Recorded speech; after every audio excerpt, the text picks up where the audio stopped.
In this video we're going to show you how to make this drum lampshade from the kit. We'll show you how to avoid some of the common mistakes such as a frayed edge on the join, frayed edges around the inside of the lampshade, making sure that you've got enough fabric at the join, and also the correct placement of the rings so that you don't get an unsightly bulge along the top. As you can see here, there's a range of other different lampshades that you can make, including a cone, a square, an oval and the small cones at the end. They all use the same basic principles for making them up, with just a few small differences. And if you go to our website, you'll be able to see what these differences are. The first thing you need to do is take your fabric panel and cut it down to a manageable size. So this panel is just slightly bigger than the lampshade liner that I've got here. And it's also slightly creased, so I'm going to give it a quick press.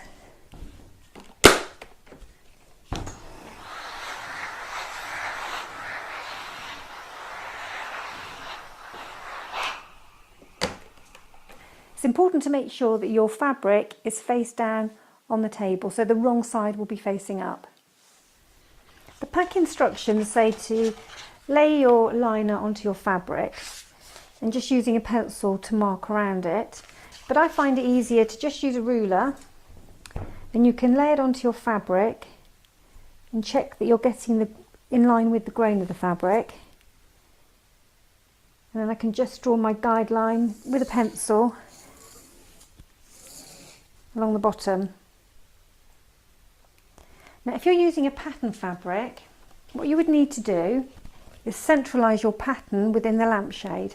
And then again, you've got your fabric face side down and the wrong side facing up. So I'm going to be centralising my lampshade around this diamond rosette here. So what we need to do is just measure the width of the liner, which is 20.5 centimetres, so that when my liner is placed on here, I will get that rosette perfectly central. So I'm just going to measure down 20.5 centimetres, and I'm going to centralise it off of this little diamond here. So I need the centre of the diamond to be about on 10.25, which is there. I measure down 20.5 and I just make a little pencil mark. Then I move a couple across and do exactly the same on a diamond further along the pattern. Get the centre at 10.25, mark down 20.5 with my pencil, and then I can just use a ruler to draw along that line.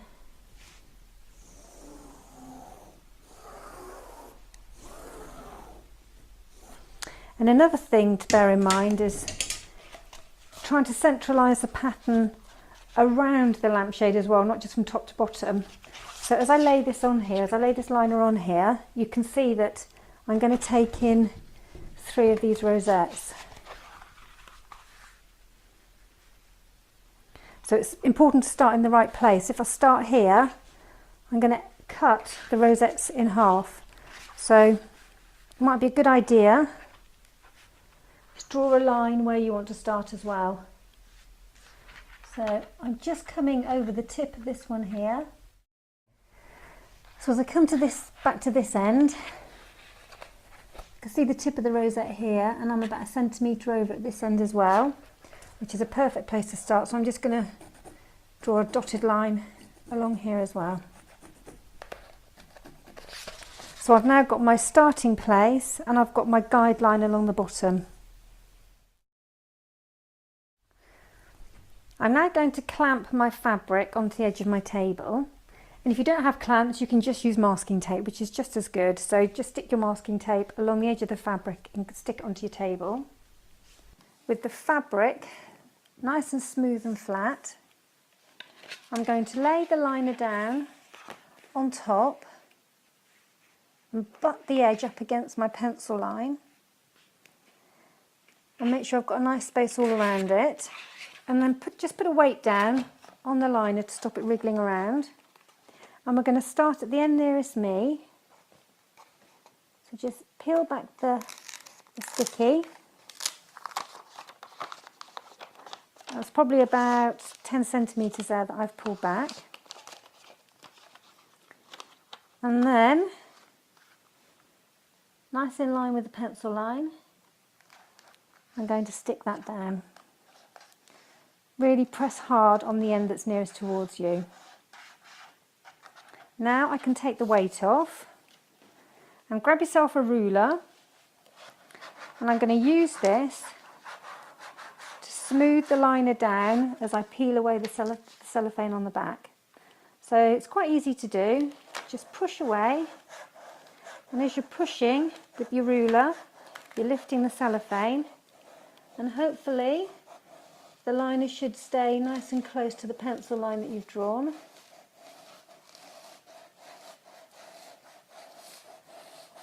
And just take your time.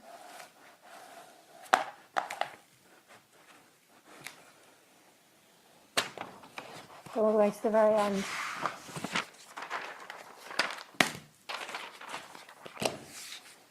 And once you've done that, just give it another good press down with a ruler, and that will smooth out any lumps and bumps underneath and any creases.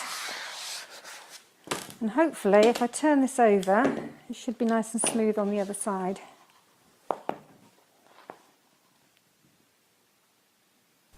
We now need to trim away the excess fabric from around the edge of the liner, and this is where I'm going to do something slightly different to how the pack does it. So the end that's furthest away from you, I'm going to allow an extra 0.5 centimetre off the end. Now the reason I'm going to do this is if you cut your fabric directly in line with the edge of the liner, as you can see on this one here, you end up with a slightly fraying edge, which with the best will in the world, with any fabric, you're going to struggle to avoid that. So I'm going to cut an extra 0.5 centimetre so that I can fold the edge of the fabric round and get a tidier edge where the fabrics join. So at this end, I'm also going to cut the width about 3 millimetres longer on each side for about 2 centimetres. And the reason I'm going to do this is because, as you can see here, you need a little bit more fabric to go around the ring at the top and at the bottom where the fabrics overlap. And I think the 1.5 centimetres that you've got here isn't quite enough. I think you need an extra 2 or 3 mil to get around the ring. So just here where the fabrics are going to join, I'm going to cut it about 3 mil longer. So I'm just going to use my ruler to mark an extra 0.5 centimetre at the end. And then for 2 centimetres along, I'm going to just cut an extra 3 mil. I haven't measured that, but that is actually 3 mil. It's just a rough guide.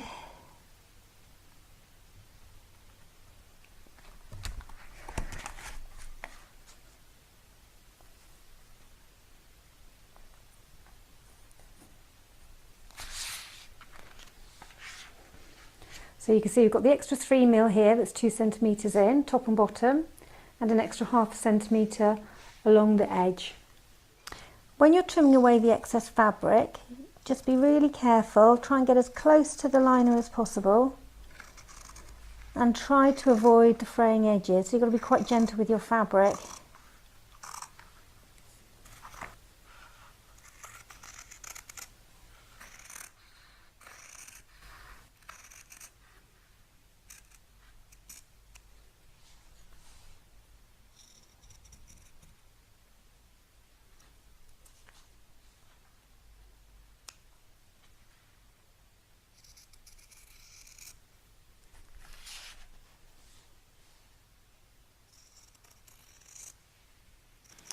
Turn the fabric so that you've got the right side facing up, and now we can bend back these strips.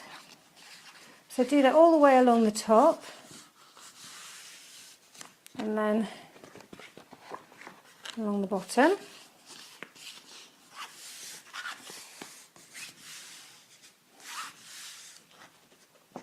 And if we fold it back over,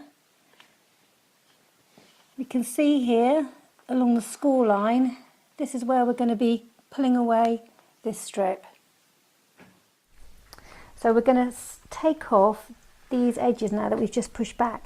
Now it's really important to do this carefully because the fabric is going to fray really badly, and then when it frays you really struggle to get a nice clean line when you put it around the ring later on.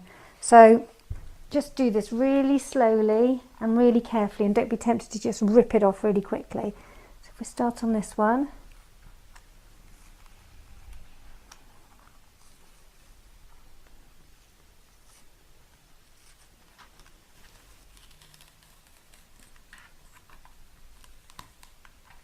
so as you come to a little frayed edge, just pull it off with a sticky and hold it back down again. I'm just finally going to trim away these few frayed edges that we didn't manage to save.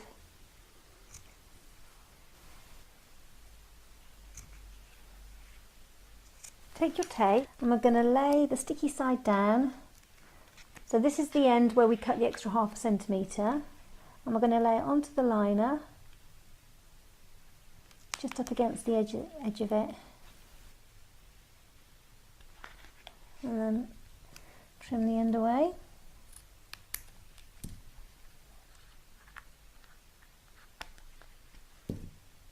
Now I'm going to peel the top layer of the tape off, and then that reveals a sticky layer underneath, and then we can just fold back this edge. So start in the middle and kind of press towards the edges.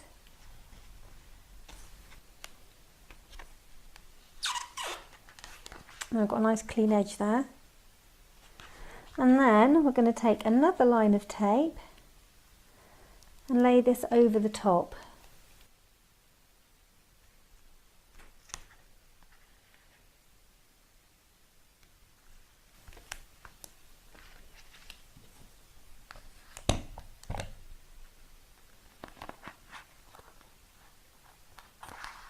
But we're not going to peel the red tape off yet, we're going to leave that till later. Now hold that back down there, and now we're going to move on to the two rings. It's important to do this one first. We're going to put the red tape around the outside edge of this ring. The reason why you want to do that one first is you can then put it down when you do the second one, because once you've done the second one you won't be able to put this one down because it's going to stick to the table. So do this one first, and again just take your tape and we're just going to lay it on the edge of the ring. Oops. And we're just going to take it all the way around the edge. Then once you get to where they're joined together, trim that away. Press the tape all the way around the wire. And once you've got it all the way around, we're going to take off the top layer of the tape again, as we did earlier. Just kind of like two nail job, and then you can just peel that away. And then we can lay that down on the table, making sure that the sticky edge is upwards. And then we'll do exactly the same to the other ring.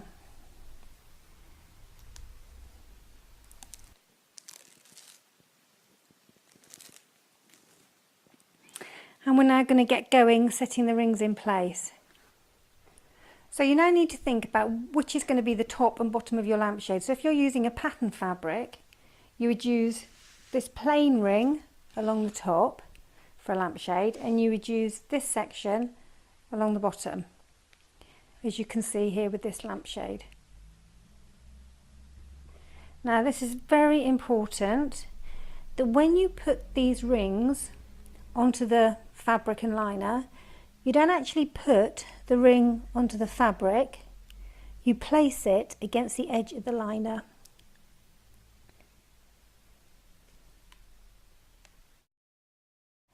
So you can see here that the edge of the ring is in line with the edge of the liner. I'm just going to wedge that upright with my tape measure and hold that in place. Then I can put this other ring up against the edge on this side. Now it is really important to make sure that you do stick these rings actually onto the liner rather than onto the fabric. If you do stick these rings onto the fabric, you're going to end up with a ridge like this around the top, and you'll also end up being short of fabric to fold over, as you can see on the inside. Once you've got them stuck in place, the rest of it is actually relatively easy, because these wheels of the lamp just roll along these lines here. So I'm working along the bottom of the ring and just slowly working along a few centimetres at a time, making sure that the ring is just right on the edge of the liner. Move that tape measure now.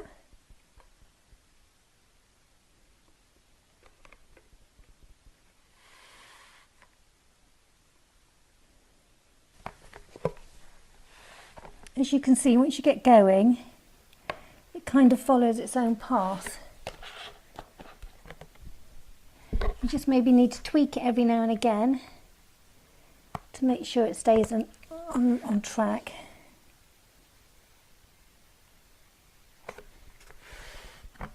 Now as we come towards this end, we're going to be peeling this red tape away so that we've got a sticky edge that we can stick onto this side of the lampshade. I'll get a little bit closer first.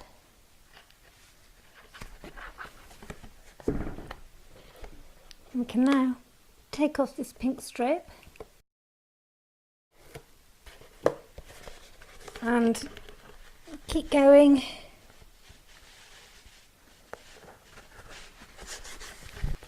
And as you can see inside, the ring is just sitting along the edge of the liner all the way around.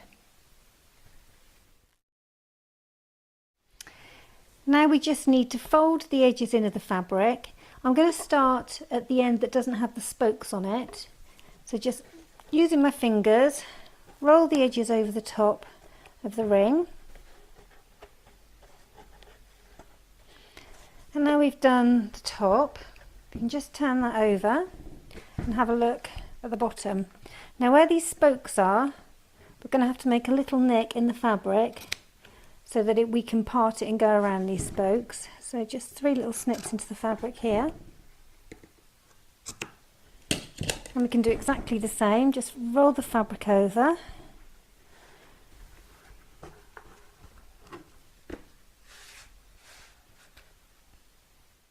Now I actually find it easier to just use my nails because I've got quite long nails and I can just tuck the fabric around. I think that's easier than using the tool. But if you haven't got nails, in the pack, just get rid of that loose thread, in the pack you've got this tool, and this tool just pushes the fabric round the ring and gives it a nice neat edge. Now this does take a little bit of time. This is probably the hardest part of the whole thing, getting a nice smooth edge. What you can do, and we find that this makes this easier, is just get your tool and fold down the corner like that, and that just makes it a lot easier to come around here and tuck in those edges.